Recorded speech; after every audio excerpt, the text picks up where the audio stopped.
I'm going to introduce Danielle up to the stage. So, come on up.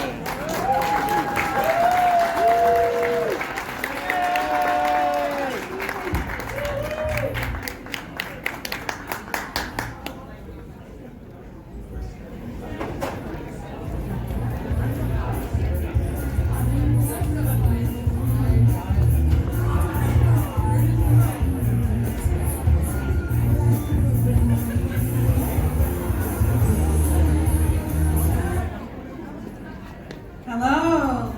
Hi. Oh my goodness. Tyler has so much energy. That's a tough act to follow. I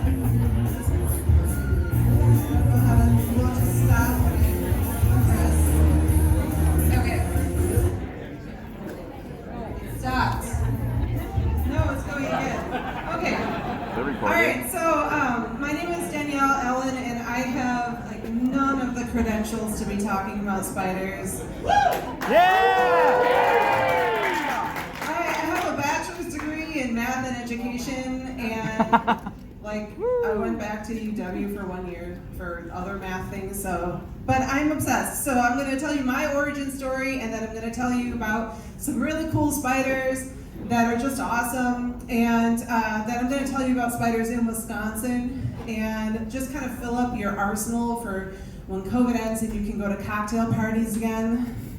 And you want to be perceived as a witty individual. Yeah! Okay, so when I was very small, I had the fortunate opportunity to watch Arachnophobia.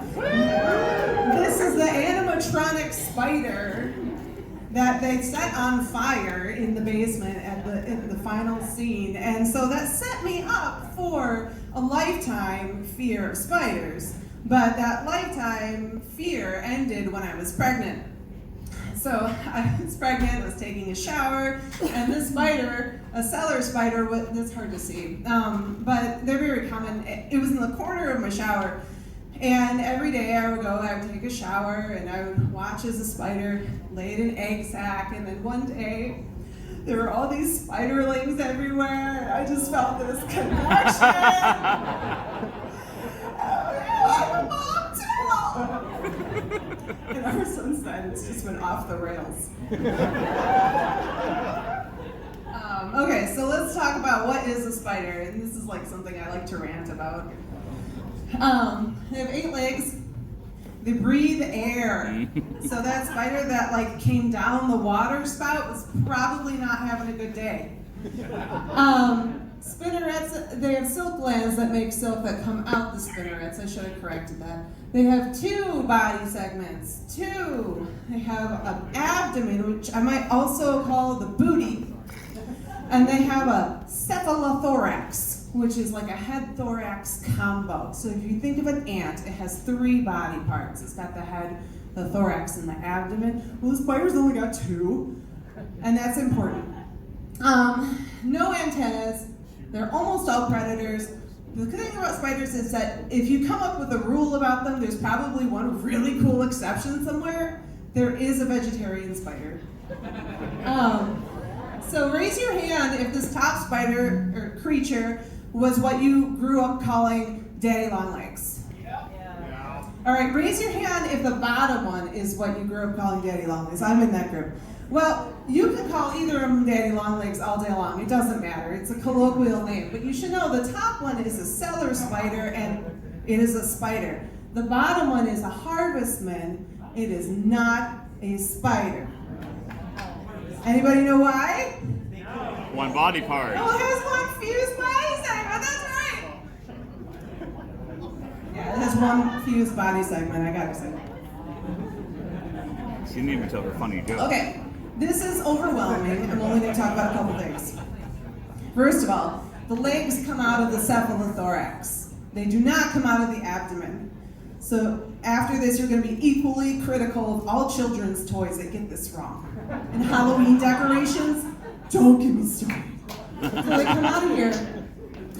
The heart is so cool. You know how in Star Trek they say not everybody keeps their genitals in the same place? Well, the heart is all the way on the abdomen, all the way across that back. That's so cool. All right.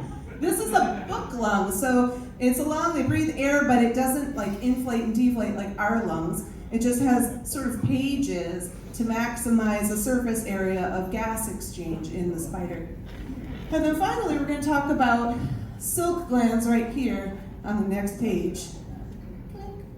All right, so there's a lot going on here, but you should know, spiders are known for their silk. That's one of their defining factors. They've been around for 380 million years, and they've had silk pretty much the whole time. Over the years, spiders have developed different types of silk glands. This one has like 6 or 7, and it'll vary from species to species, but the qualities of silk are strength, toughness, stretchiness, and stickiness. And the spider gets different types of silk from different glands, and it can mix and match depending on the purpose. Ooh. So if you want to catch buggos in your web, you're going to want some sticky stuff there. You're also going to want some sticky, strong silk for cement for joints and attachments. And if you are going to like drop down Tom Cruise style, you're going to want your drop line to be really strong. So the spiders mix and match these different silks to create all of these things. Scientists are super interested in it because, they're all like, oh, how can we use this for humans? So you might know that most spider silks are stronger than like nylon and Teflon, carbon fiber. Also, there are studies happening and how can we use it as humans. One potential use is like artificial tendons, because there's no allergic response to it. Additionally, ballistic armor. Ooh. Yeah. All right, another cool thing spiders do is they fly. Yeah, it's awesome. It's called ballooning. And so the spiders can detect electrical static fields in the air. And that is what helps them fly. They'll do it in low wind conditions. But if they feel like an uptick in the static electricity, and they are the type of spiders who are predisposed to fly, for whatever reason, like they're small, they want to migrate. There are even larger spiders that will do this too. They'll make an anchor strand of silk on the ground, and then they'll stick their abdomen up.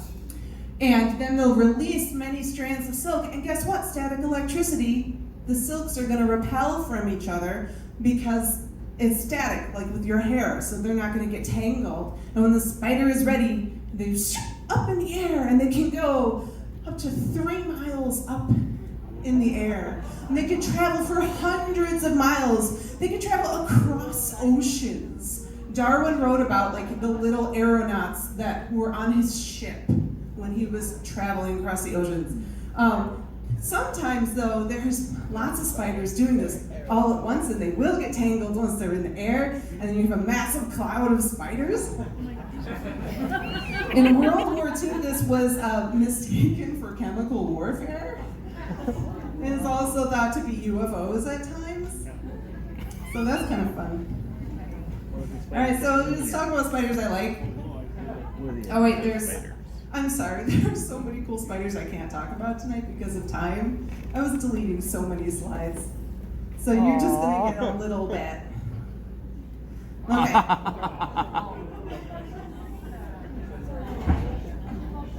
Is wearing a water droplet as a hat. All right, so if you don't like spiders very much, anybody in here not really like spiders, it's okay. Pretty much everyone oh hey, that's not a lot of people, cool. You're just being nice. That's fine. If you or someone you know wants to like spiders more, a good gateway spider is jumping spiders. Jumping spiders have done so much for spider PR in the past several years, just making them endearing. The cool thing with jumping spiders are awesome. They have water droplets as hats. They can give you a high five. I have replicated this. I have gotten a jumping spider to give me a high five. Jumping spiders are amazing. They are the smartest spiders. They can change their hunting strategy based on changes in their environments, like in the lab.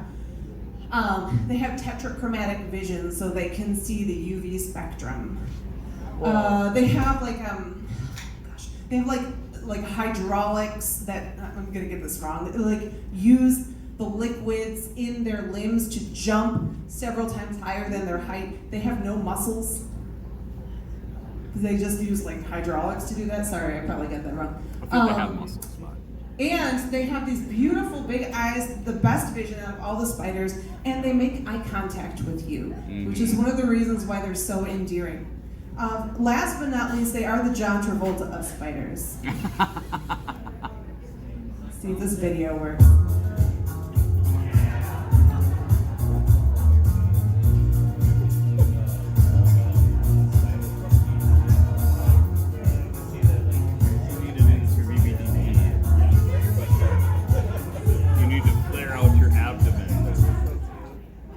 Up your third pair of legs. I watch that all day.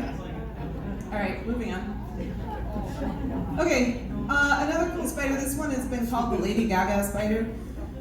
It's the mirror spider. It's also known as the sequin spider, and it's really cool because the mirrors can change size depending on their mood.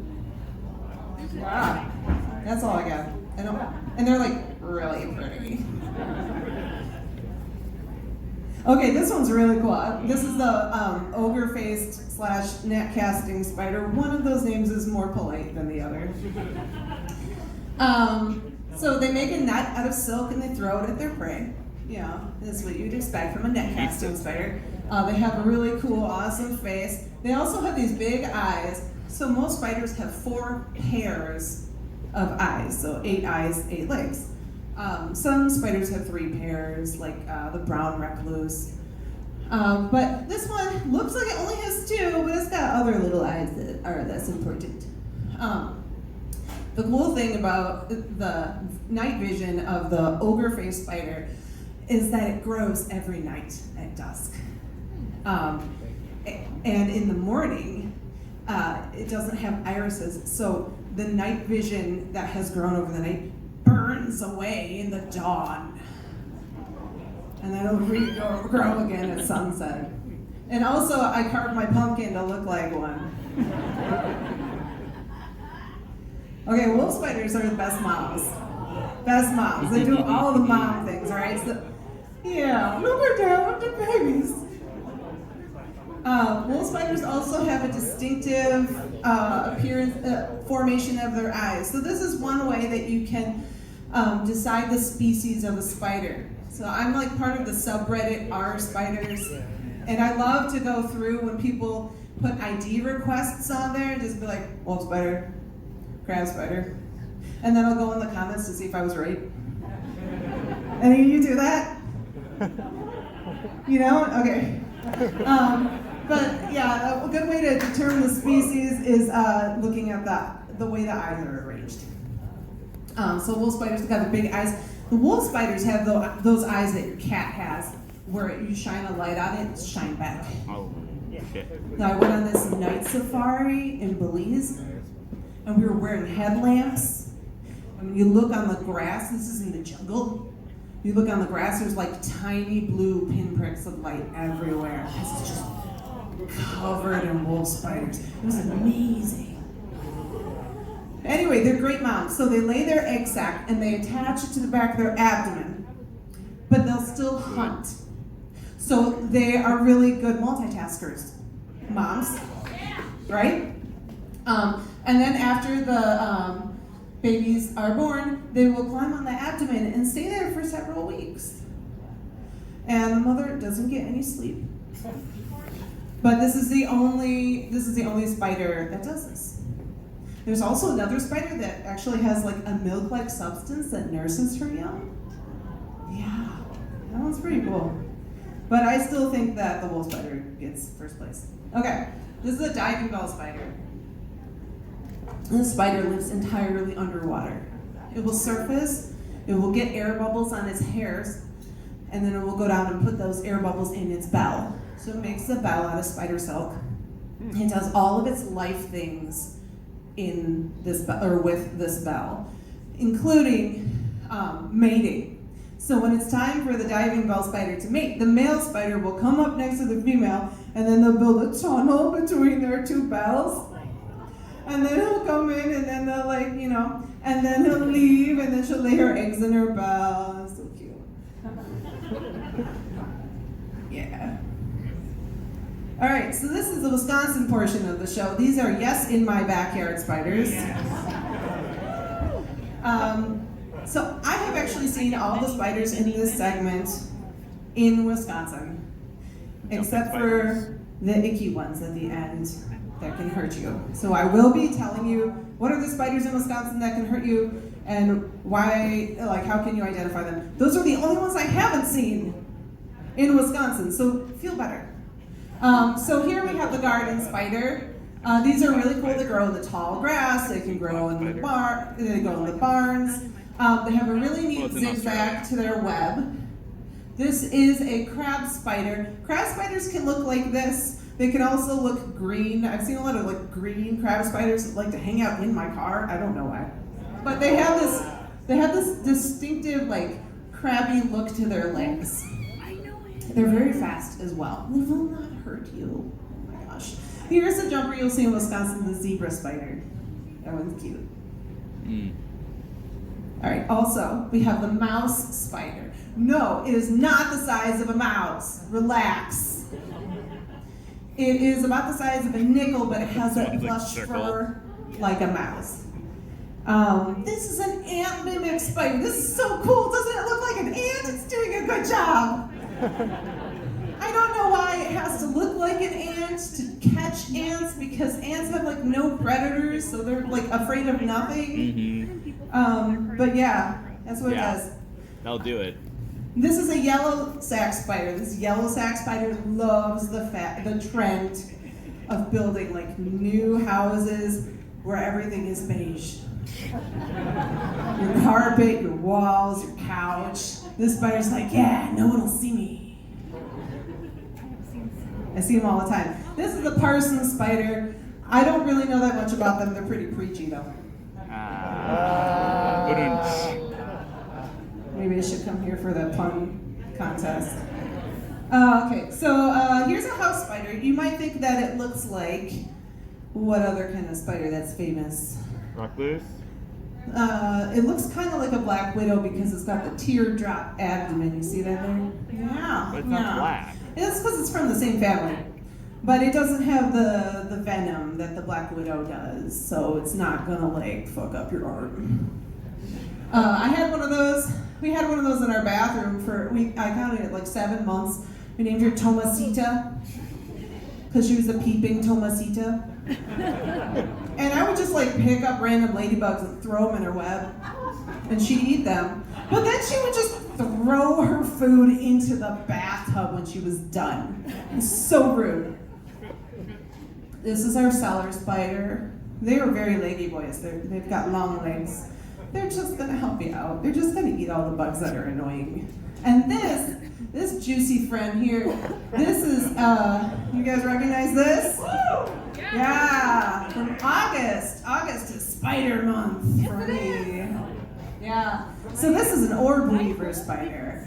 And this is a crossback orb weaver spider specifically. And orb weaver spiders are cool because they live in colonies. So you'll see lots of orb weaver spiders near each other, which is interesting because spiders usually hate each other and don't want to live together. Yeah. All right, also, woodlouse hunting spider right here kills roly-polies. That's why it's got big chompers. Yeah, because they've got tough exoskeletons. This is a grass spider, and yes, this is the WikiHow art. I just thought it was a really good illustration, because you can see it's got its tunnel here. It looks kind of, I get mixed up with wool spiders all the time, because I'm not always looking at their face. So it does kind of look like one. But they'll make sheets of web on the grass or on the bushes. And I really like grass spiders, and the reason is this. They live in Wisconsin, they're everywhere, and they are the fastest spider in the world. Isn't that like an honor? It's like an Olympian in your backyard. So their sheet webs don't have any sticky silk to them. They do not need it. They are fast enough to get to that bug before it can escape. It's pretty cool. Oh, and then you have the roommate spider. That's where the coins in your couch cushions come from. Spiders pay rent.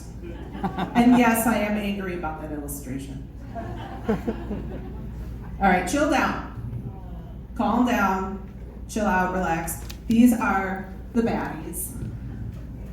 So, brown recluse, otherwise known as fiddleback because it's got a violin there. Kind of looks like a huntsman with its leg arrangement. If you know what a huntsman looks like, just Google Australia. This is a widow. You probably recognize this one. It's black with the red markings on it. So these guys, they are cobweb building spiders, which means they're shitty at web building. Their webs always look like ass. And they're shy. And so they will hang out in places where people don't hang out. So they'll hang out in your garage or in your attic or in that gardening glove that no one ever uses. Yeah. So people are like, oh my God, I got bit by this spider. It's like, maybe don't reach behind that cabinet without looking first.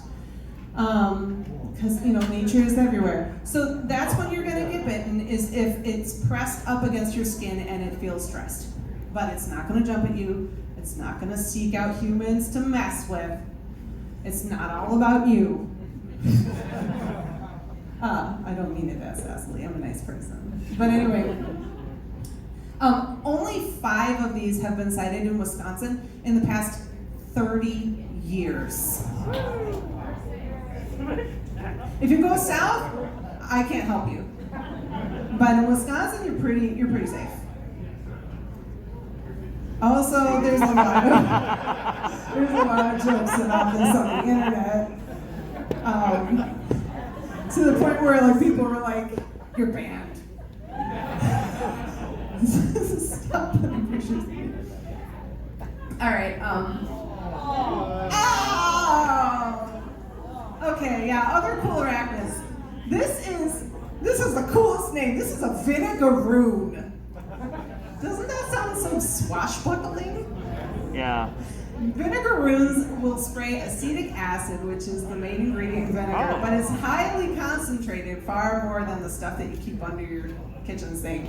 At least I keep vinegar there, I don't know about you.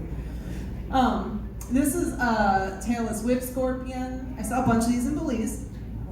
And this, you probably don't, but they're called sulfugids, more colloquially known as camel spiders. And I bring them up for 2 reasons. 1, I love them. 2, there's some myths. Okay, let's talk about this. This picture, who has seen this on the internet before? Oh my God. This has been circulating. This is 2 camel spiders. Yeah. They're having a fun day. They fucking. Also, camel spiders do not usually grow that large. Like maybe the size of a tarantula or smaller. They're not that big. Like don't. Okay, if you go to Afghanistan, maybe. Sulfugids do love the shade. That's what their name means. So I do have a story that paints them in a less great light. My friend was in Israel and a sulfugid was chasing her down the street. Because it was a sunny day and her shadow was like the only shadow around. It just wanted to be in the shade. But she's like, oh my God! So there is that. Due to this obsession, I have engaged in a lot of spider traveling. If I'm going to a new place, I will see. This is a trip I took to Colorado specifically for the tarantula migration last fall. Every year, in the Comanche grassland. So the southeastern part of Colorado is extremely boring, except for this one thing that happens. When male tarantulas reach about 8 years of age, they migrate north, and they can be seen sometimes at all hours of the day, looking for ladies' burrows that they've lined with silk that has their pheromones on them, searching for love. So here's one that I actually saw, and here are other weirdos just like me at the side of the road looking at spiders, okay? There were a lot of people. I felt validated. This is at the Butterfly Pavilion just outside Denver. I got to hold Rosie, the Chilean rose-hair tarantula, with the help of the person who works there. This is an important moment for me. It was my first time holding a tarantula. Aww. Yeah. Okay, I also have a macro lens that clips onto my phone and I take pictures. So I've taken all of these. This is a spider doing the thriller dance. When you see a tarantula in the wild doing the thriller dance, don't touch it. It means it doesn't want to be touched. No boy, no. This is an orb weaver. Look at that foot. I'm so proud of how that foot came out. And this little jumper. All right, that's what I got. Thank you for not yelling at me for going over time.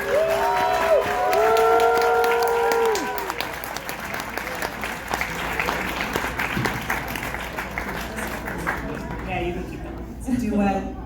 All right, yeah, let's give it up for Danielle. That was so good. I had such a good time. And we got so many questions from you all. So I'm gonna have to really do a good job of kind of narrowing it down here. So our first question is from Tamar Myers. And they ask, if you want spider friends, how can you encourage spiders to live in your house? Do you have any tips? Feed your bee. Well, Love bugs. don't kill them when they do come. Put out cookies. I don't know how to encourage spiders to live in your house. I did ask this question. It was at some kind of webinar about gardening, and I'm like, how can I create a garden that will attract spiders? And they're like, is this a joke? I don't know how to encourage spiders to live in your house, but I do know that you should let them be if they are there, as long as they're not a widow or brown recluse. Take those outside safely. But yeah, all those other spiders are pointing to, you don't have to kill them. They're not gonna hurt you. They eat the bugs. Unless you're like, hey, if you don't get consent before touching them, then yeah, they'll probably hurt you. I think that's good advice in general. Yeah, excellent. All right, so our next question is from Rudy, and this question has several questions, so you can kind of take this as you want. What is your hit/miss ratio on spider identification? What has gotten you better at identification? Also, what is leaving all the little webbings that appear in my ceilings and corners, even in the winter? Okay, the first one is just practice. I just practice. I read, I go down the rabbit hole, Wikipedia, I follow Facebook and Reddit groups on spiders, and if I see one that I don't recognize, then I try to learn more about it. Usually get the family right. I feel good if I get the family right. So I'd say about 90% of the time I can be like, that's a crab spider, that's a jumper, that's a woodlouse eater. But I need to do more research in Texas. I think that's what I'm doing this summer. Okay. The little webs in your house could be from a lot of things. I would assume probably those house spiders, the ones that look like widows with the abdomens, those little brown ones. But if you ask my grandpa, he would say, it's the cobs. Cobs are what build cobwebs. I don't think that's legit, though. Okay. That just really got me. I can't explain why. All right, and our final question is from Courtney, who said you gave the jumping spider and the mirror spider celebrity names. So if you were to give a celebrity name to the ogre spider, do you have any thoughts about that? Wow. Off the top of your head right now in front of everybody.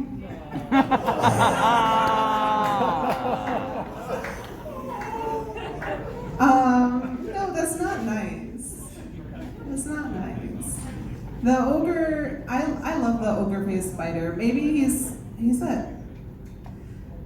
kind of got those jowls. So maybe he's like that guy who says diabetes. Wilfred Brimley, is that right? Maybe, I don't know. All right, that was excellent. Thank you so much, Danielle. Thank you for having me. You died there. All right. folks, we're about to take